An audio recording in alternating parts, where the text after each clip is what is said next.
Welcome to another message from God's Word. We are going to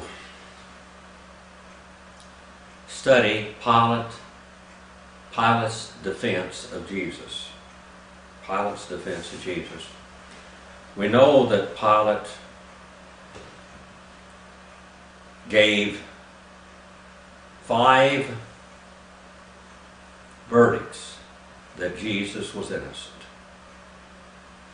5 times he declared Jesus was innocent. Now we're going to read this from Greek quickly, and then we're going to go to a letter that Pontius Pilate wrote to his father-in-law, Tiberius Caesar. Now, a lot of people don't believe that this letter is valid. And those that don't are ignorant of history, because Pilate's letter was quoted by the Jews, by other historians, and by several sources at the period of time in which he was supposed to have written. So, we have a lot of external evidence that Pilate wrote this letter. We'll go read that in a few minutes, but let's read the first verses here, 27:11 through 14. Hode Jesus esthathe emprosin tu egemonos kai emporoteson auto ho hegemon legon si a ho basilios tu Judea hode Jesus efe si leges. And Jesus he stood before, down in the presence of the governor, and he interrogated him, the governor. Now, we know that Pontius Pilate had actually met Jesus before this, and he will tell you this, saying, "You are the King of the Jews." And Jesus said, "You said it."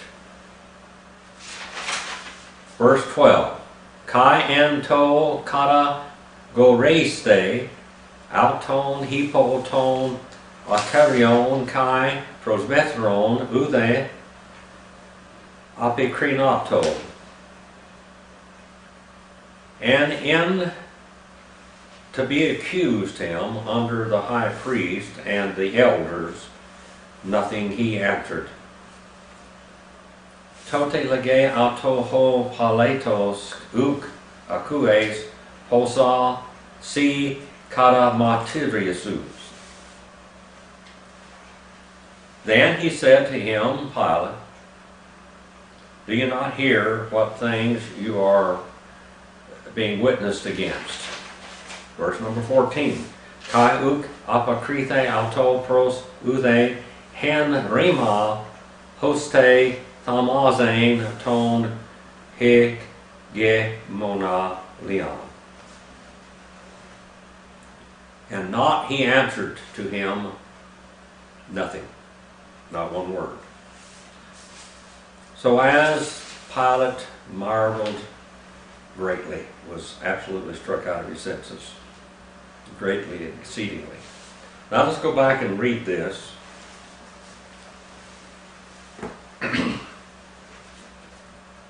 Now Jesus stood before the governor, and the governor questioned him, saying, "Are you the King of the Jews?" And Jesus said, "It is as you say."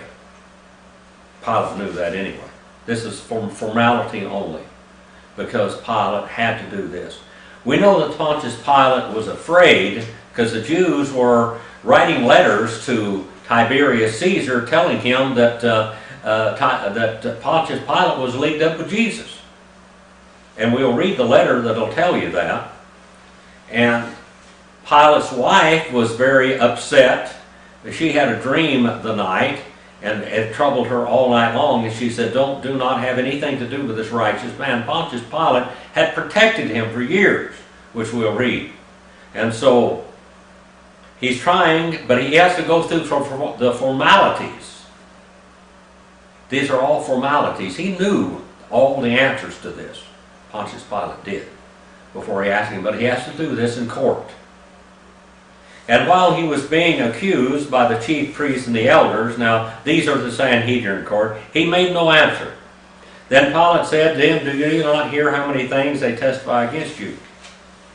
And he did not answer him with regard to even a single charge, so that the governor was quite amazed and didn't really know what to do.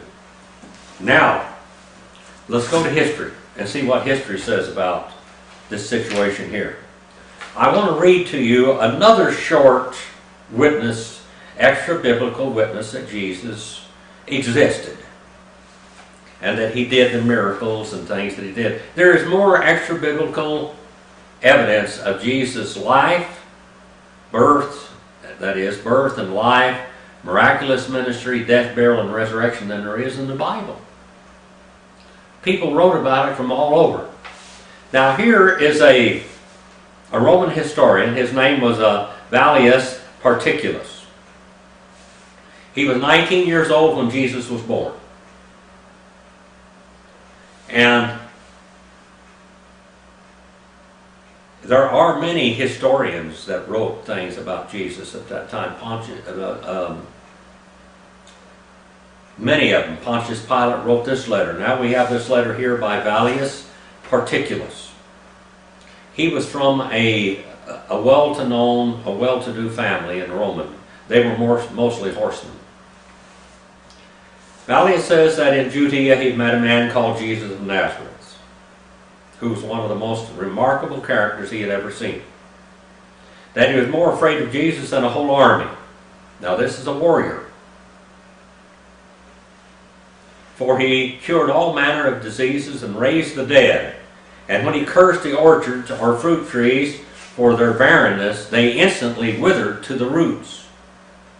After referring to the wonderful words of Jesus, he says that although Jesus had such power, he did not use it to injure anyone, but seemed always inclined to help the poor.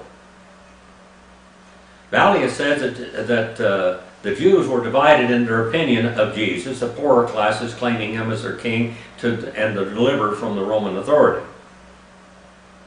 And that if Jesus should raise an army and give it the power, he could sweep the whole world in a single day. But the rich Jews hated and cursed him behind his back and called him an Egyptian necromancer, and they did. We know that. This is an extra biblical evidence of Jesus, though they were afraid of him as of death. This was written in AD 72. Now, Pilate's words to Tiberius Caesar, his father-in-law. Tiberius Caesar was the father of several children besides his Roman wife, and this child that Pontius Pilate was from a concubine. But still the same, he was the father of Pontius Pilate's wife, and she is the one that had the dream. Tiberius Caesar, Emperor of Rome. Noble sovereign, greeting. The events of the last few days in my province have been of such character that I will give the details in full as they occurred, as I should not be surprised if in the course of time they may change the destiny of our whole nation. For it seems of late that all the gods have ceased to be propitious. I am almost ready to say, cursed be the day that I succeeded Valerius Flacius in the government of Judea, for since then my life has been one of continual uneasiness and distress. On my arrival in Jerusalem, I took possession of the praetorium and ordered a splendid feast to be prepared, to which I invited the Tetrarch of Galilee with the high priest and his officers. At the appointed time, no guest appeared. Then I considered an insult and offered to my dignity and to the whole government which I represent, a few days after the high priest deigned to pay me a visit. His deportment was grave and deceitful.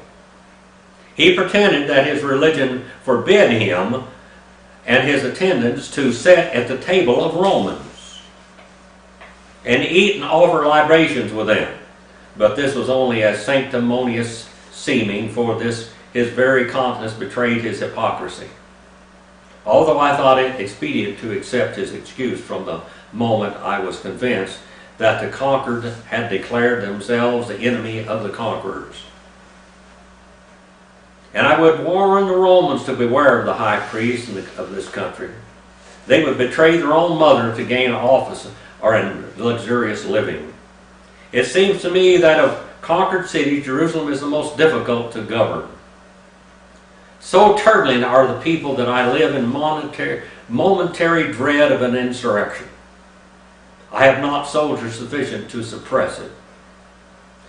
I had only one centurion and 100 men at my command. I requested a reinforcement from the prefect of Syria, who informed me that he had scarcely troops sufficient to defend his own province. An insatiate thirst for conquest to extend our emperor beyond the means of defending it, I fear, will be the cause of the final overthrow of our whole government.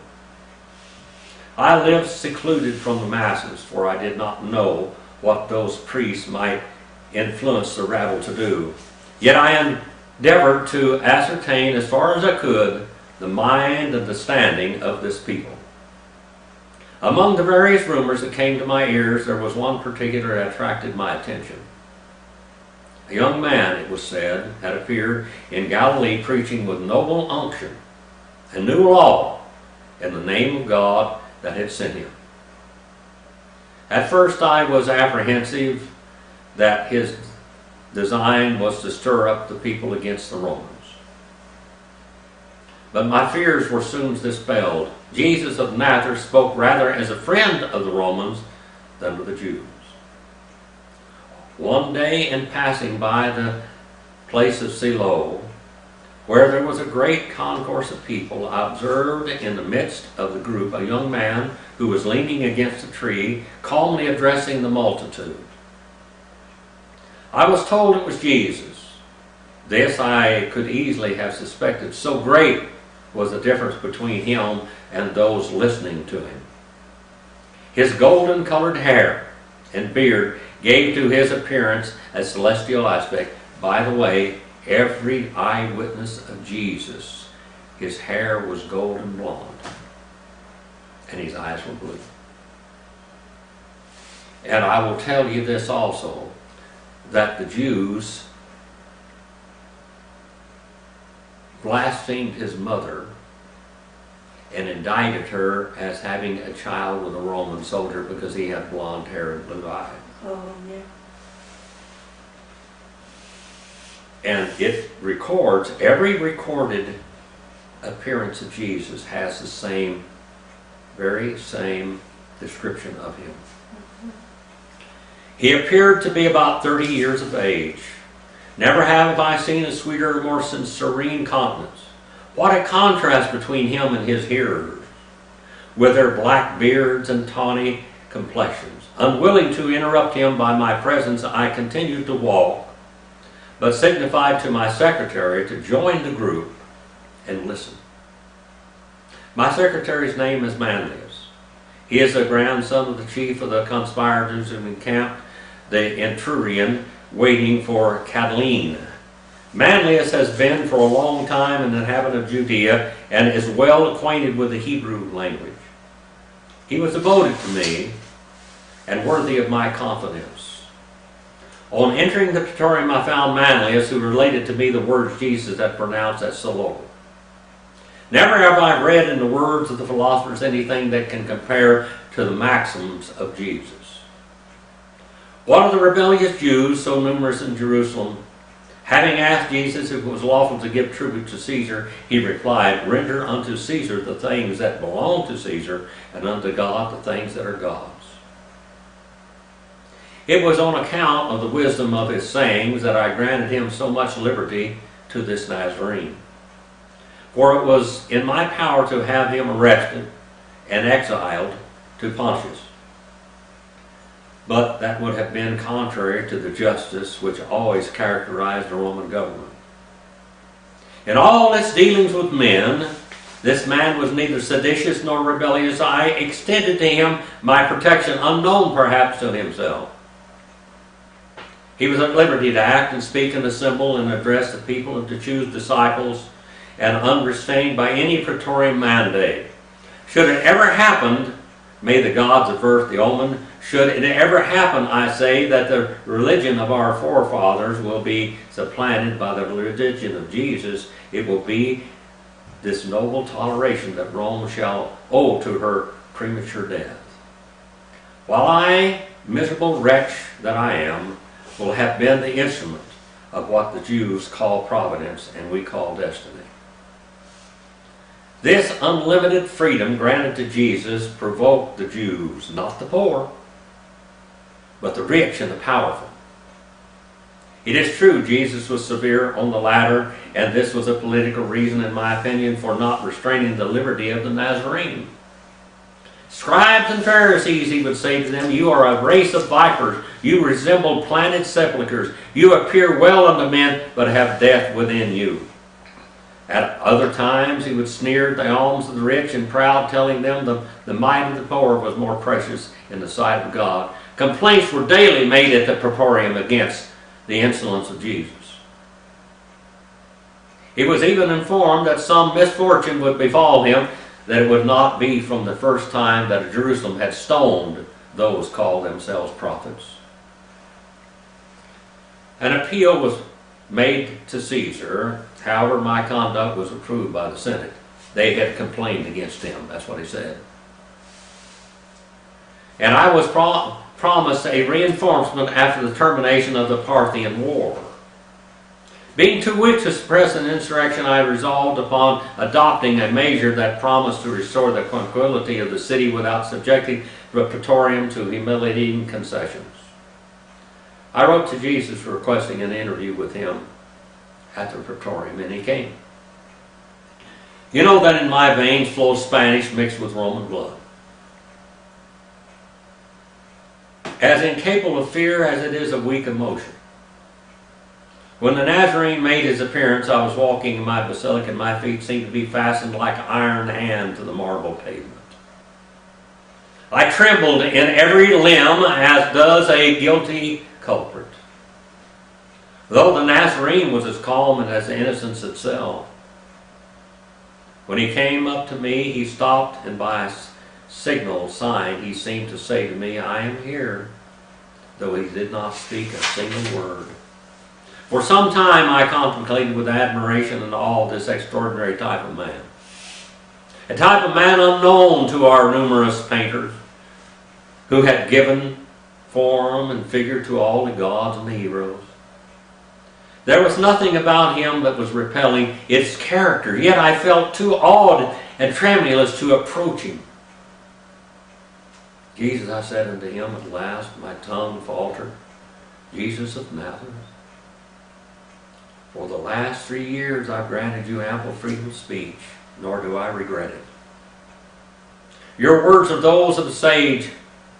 I know not whether you have read Socrates or Plato, but this I know. There is in your discourses a majestic simplicity that elevates you far above those philosophers. The Emperor has informed me of it, and I, his humble representative of this country, am glad of having allowed you the liberty of which you are so worthy. However, I must not conceal from you that your discourses have raised up against you powerful and inveterate enemies. Nor is this surprising. Socrates had his enemies, and he fell victim to their hatred. Yours are doubly incensed against you on account of your discourses being so severe upon their conduct. Against me on account of the liberty I have afforded you. In other words, I have been complaining about to Caesar.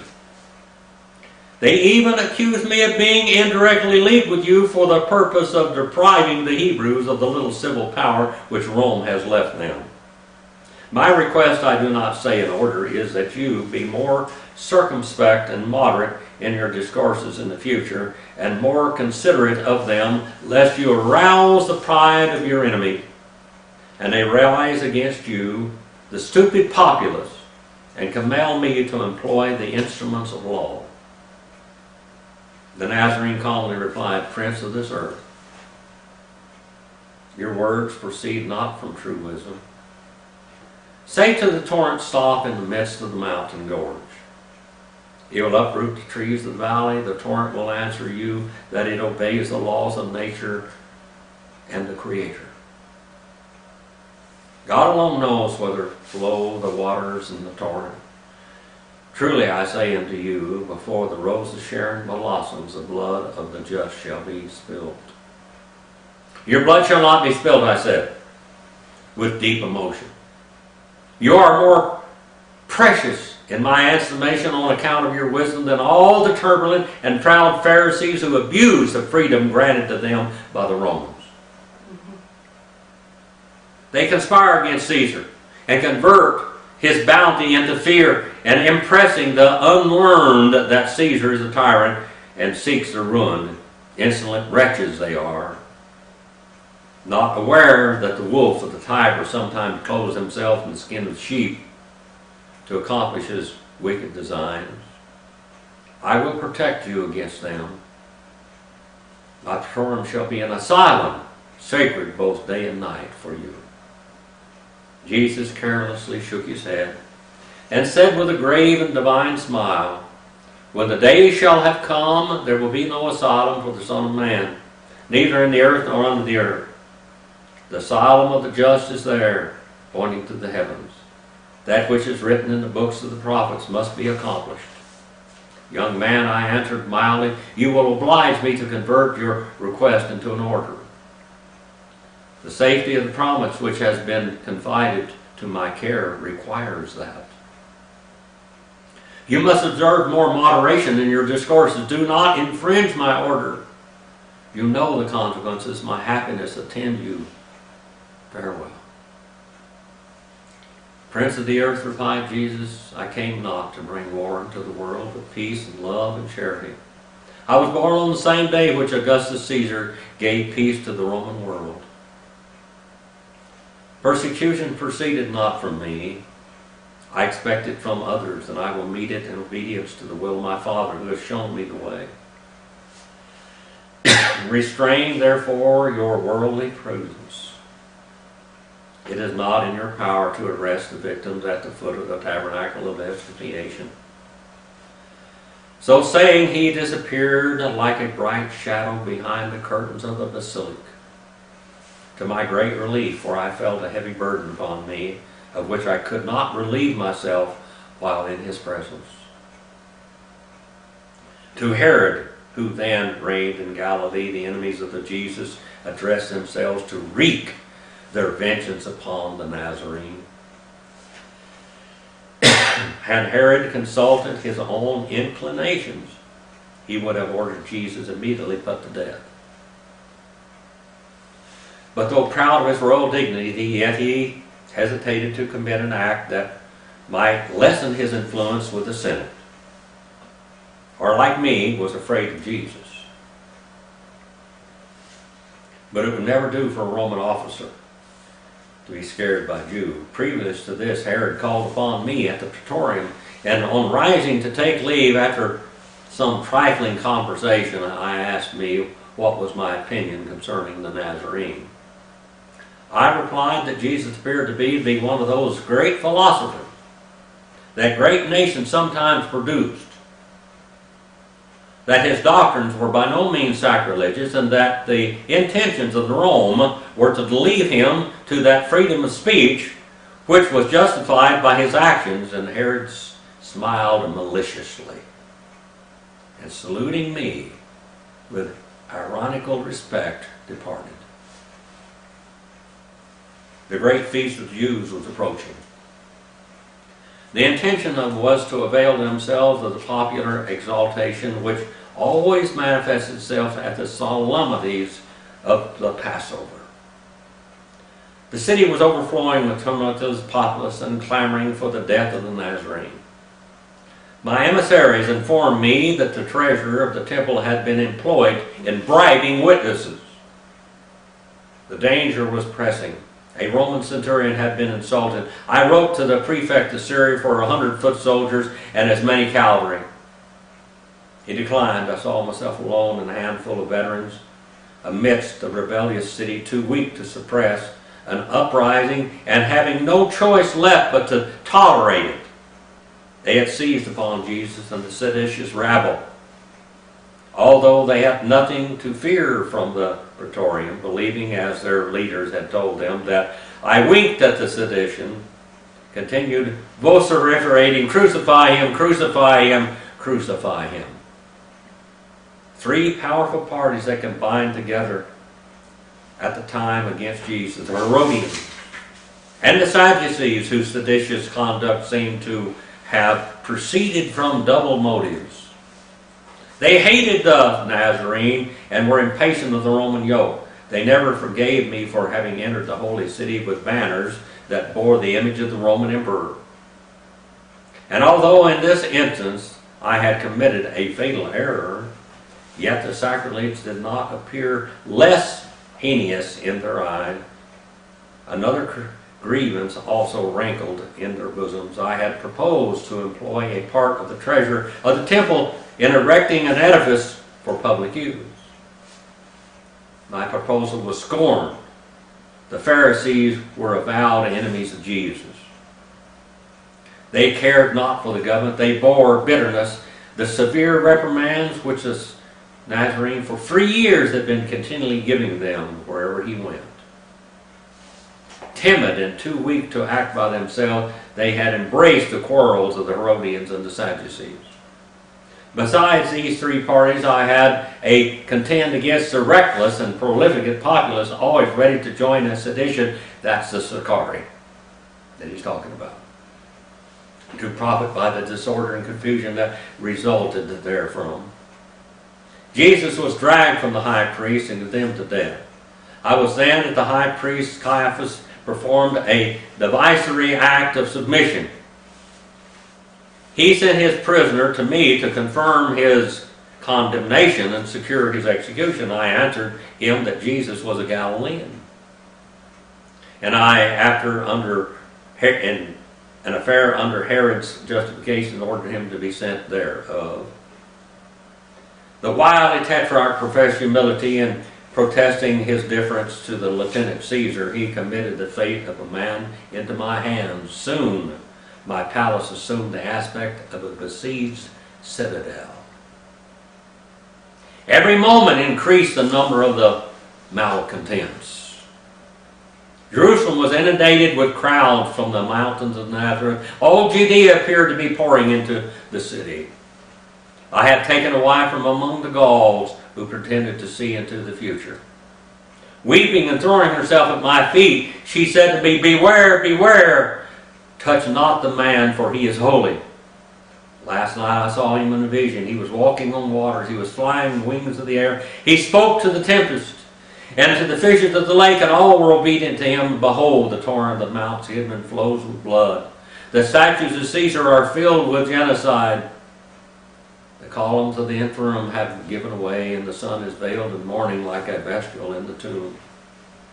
O Pilate, evil awaits you, if you will not listen to the vows of your wife.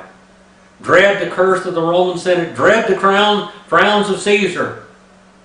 By this time the marble stair groaned under the weight of the multitude. The Nazarene was brought back to me, and I proceeded to the halls of justice, followed by the guard, and asked the people in a severe tone what they demanded. "What do you want?" "The death of the Nazarene," was the reply. "For what crime?" I said. "He has blasphemed. He has prophesied the ruin of the temple. He calls himself the Son of God, Messiah, the King of the Jews." "Roman justice," said I, "punishes not such offenses with death." "Crucify him, crucify him," cried the relentless rabble. The vociferation of the infuriated mob shook the palace to its foundations. There was but one who appeared calm in the midst of all this multitude, and that was the Nazarene himself. After many fruitless attempts to protect him 5 times, from the fury of his merciless persecutors, I adopted a measure which at the moment appeared to me to be the only way out, that I could save his life. I proposed, as it was their custom to deliver a prisoner on occasion, to release Jesus and to let him go free, that he might be the scapegoat, as they called it, but they said Jesus must be crucified. I then spoke to them of the inconsistency of the course as being incompatible with their own laws, showing that no criminal judge could pass sentence on a criminal unless he had fasted one whole day, and that the sentence must have the consent of the Sanhedrin and the signature of the president of the court, and that no criminal could be executed on the same day that he was sentenced. And the next day, on the day of the execution, the Sanhedrin was required to review the whole proceeding again. Also, according to the law, a man was stationed at the door of the court with a flag, and another a short distance away on horseback, to cry the name of the criminal and his crime and the names of his witnesses, and to know if anyone could testify on his favor. And the prisoner on his way to execution had the right to turn back 3 times to plead a new thing in his favor. Urged all these pleas, hoping they might awe them into subjection, but they still cried, "Crucify him, crucify him." I then ordered Jesus to be scourged, hoping this might satisfy their lust, but only increased their fury. And then I called for a basin to wash my hands in the presence of the clamorous multitude, thus testifying that in my judgment Jesus of Nazareth had done nothing deserving death, but all in vain. It was his life these wretches thirsted for. Often in our civil commotions have I witnessed the furious anger of the multitude, but nothing could compare to what I witnessed on this occasion. I might have been truly said that all the phantoms of the infernal regions had assembled in Jerusalem. The crowd appeared to walk, not to walk, but to borne all the whirlwind of a vortex, rolling along in living waves, from the portals of the Praetorium even unto Mount Zion. With howling screams and shrieks and vociferations such were never heard in the seditions of the Phanoria, or in the tumults of the Forum. By degrees the day darkened like a winter's twilight, such as had been the death of the great Julius Caesar. It was likewise in the Ides of March. I, the continued governor of the rebellious province, was leaning against a column of my basilic, contemplating athwart the dreary gloom that these fiends of Tartarus, dragging to execution the innocent Nazarene all around me, was deserted. Jerusalem had vomited forth its indwellers through the funeral gate that leads to Germanica. The air of dissolution and sadness enveloped me. My guards had joined the cavalry and the centurion with a display of power, endeavoring to keep order. I was left alone. My breaking heart admonished me that was passing at this moment appertained rather to history of the gods than that of men. A loud clamor was heard proceeding from Golgotha, which bore on the wind, seemed to announce an agony such as was never heard by mortal ears before. Dark clouds loomed over the pinnacle of the temple setting on the city, covered it with all its veil. So dreadful were the signs that men saw both in the heavens and the earth, that Dionysius the Areopagite is reported to have exclaimed, "Either the author of nature is suffering, or the universe is falling apart." While these appalling scenes of nature were transpiring, there were a dreadful earthquake in Lower Egypt, which filled everybody with fear and sacred to the superstitious Jews almost to death. Scared the superstitious Jews almost to death. It is said by Belshazzar, the aged and learned Jew of Antioch, was found dead after the excitement was over. Whether he died from alarm or grief, it's not known. He was a strong friend of the Nazarene. Near the first hour of the night, I threw my mantle around me and went down into the city toward the gates of Golgotha. The sacrifice was consummated. The crowd was returning home, still agitated, it is true, but gloomy, taciturn, and desperate. What they had witnessed had stricken them with terror and remorse. I also saw my little Roman cohort pass by mournfully, the standard bearer having veiled the eagle in a token of grief. I overheard some of the Jewish soldiers murmuring strange words which I did not understand.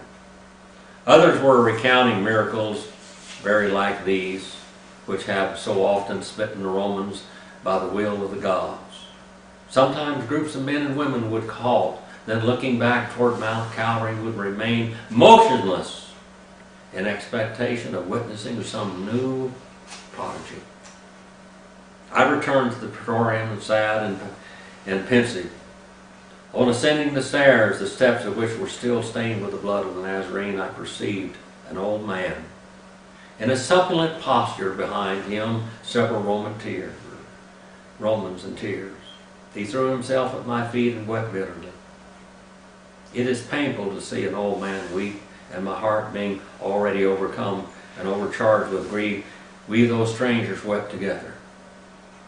And in truth, it seemed that the tears lay very shallow that day with many whom I perceived in the vast concourse of people. I never witnessed such an extreme revulsion of feeling. Those who betrayed and sold him, and those who testified against him, and those who cried, "Crucify him. We have his blood!" all slunk off like cowardly curs and washed their teeth with vinegar. As I am told, the Jews taught a resurrection and separation after death, and as such should be the fact, I am sure it commenced in this vast crowd. "Father," said I to him, after gaining control of my feelings, "who are you and what's your request?" "I am Joseph of Arimathea," he replied, "and I've come to beg of you upon my knees the permission to bury Jesus of Nazareth." By the way, this was Jesus' uncle. "Your prayer is granted," said I to him, and at the same time I concurred manliest to take some soldiers with him to superintend the interment lest it be profaned. A few days after the sepulchre was found empty, his disciples proclaimed all over the country that Jesus had risen from the dead, and as he foretold, this created more excitement ever than the crucifixion. And it is the truth, I cannot say for certain, but I have made some investigation of the matter, and so you can examine for yourself. See if I am at fault, as Herod represents. Joseph buried Jesus in an old tomb. Whether he contemplated his resurrection or calculated to cut him another, I cannot tell. The day after he was buried, one of the priests came to the praetorium and said that they were apprehending that the disciples intended to steal the body of Jesus and hide it, and then make it appear they had risen from the dead.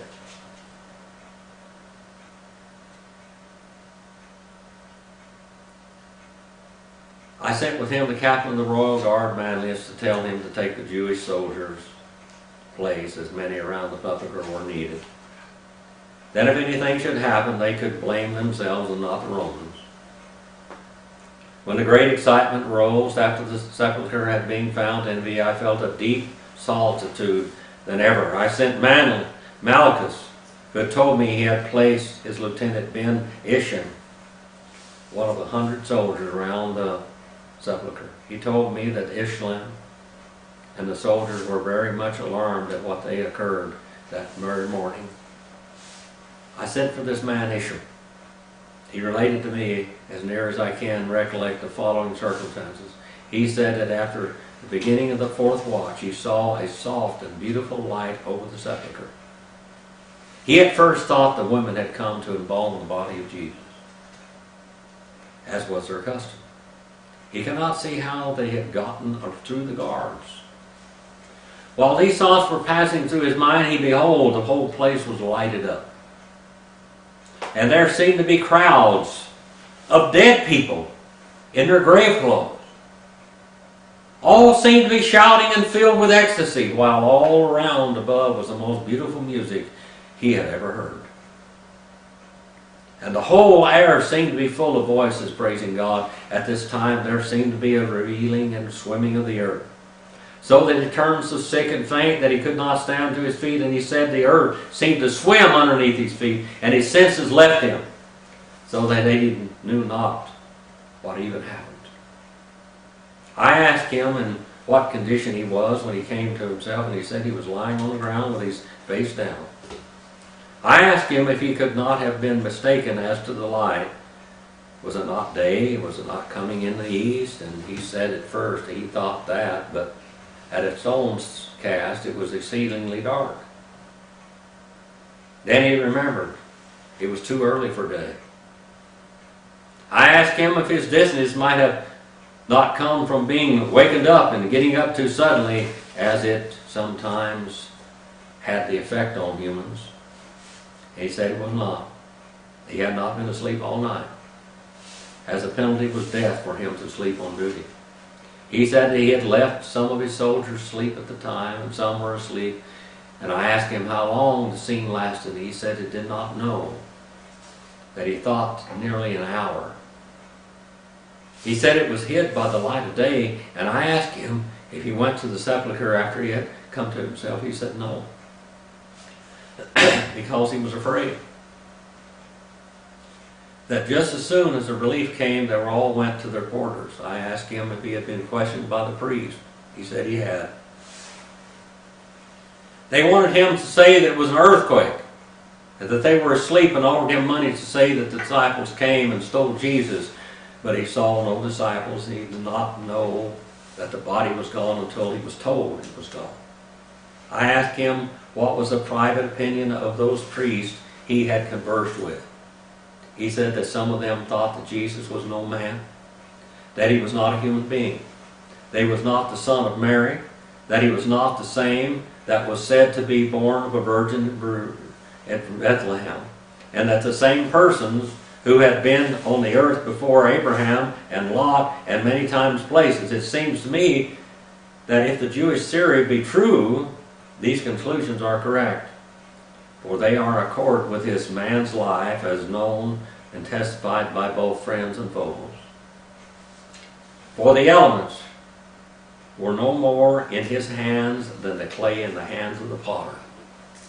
He could convert water into wine. He could change death to life. He disease to health. He could calm the seas, or still the storms, call up fish from a silver coin in his mouth. Now I say, if he could do all these things, which he did, and many more, as the Jews all testify, that it was doing these things that created this enmity against him. He was not charged with criminal offenses, nor was he charged with violating any law, nor wronging individual in person. All of these facts are known to thousands as well by his foes and by his friends. I am almost ready to say, as did Manlius at the cross, truly, this was the Son of God.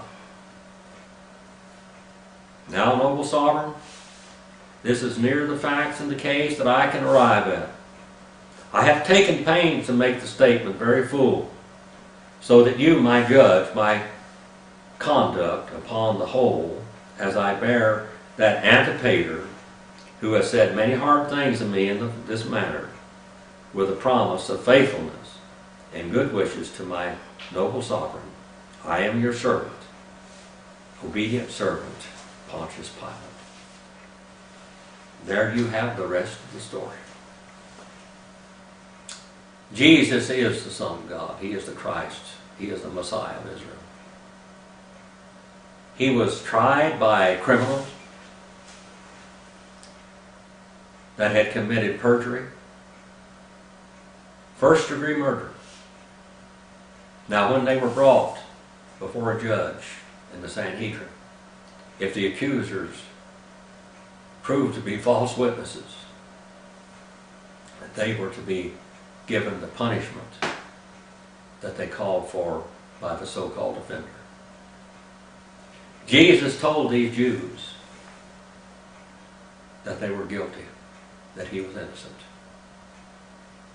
Our Heavenly Father will send this message out. This message is from a man that lived and saw, actually two men that lived and saw and witnessed what Jesus did. These are historical records. Father, I pray that it touches people's minds. as Pontius Pilate tried to defend Jesus. Father, his future and his end is in your hands. He did what he could. He wrote this letter to explain why he did what he did. And Father, I know that you'll judge every man as they are. And I pray for all my students out there, those that support the Cowan brothers, all of those out there that can help. Father, thank you for each and every one of them. Father, please forgive me where I failed you. And use this message for your honor, for your glory. In Jesus' name I ask it. Amen.